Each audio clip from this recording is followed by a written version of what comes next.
The Natural Cycles app, which costs about $80 a year, works like this. You add information about your menstrual cycles and you take your temperature every day.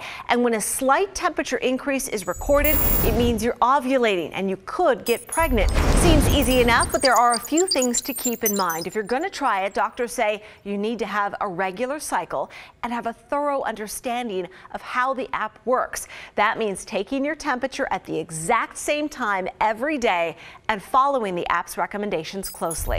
You need someone that's going to be extremely fastidious when it comes to entering data into the app, being accurate, doing the things of the app, like, taking your temperature at the exact same time and in a controlled fashion, and then, doing what the app suggests and not breaking the rules, so to speak. Studies show Natural Cycles has a failure rate between 6 to 8%. Birth control pills have a failure rate of about 4%, and IUDs have a failure rate of less than 1%. So we can verify the Natural Cycles app has a higher failure rate, but doctors say it all depends on a case-by-case basis, and there's one thing to keep in mind. With any birth control, there's a failure rate. So there's not a single birth control out there that's perfect in its ability to prevent pregnancy, some much lower than others.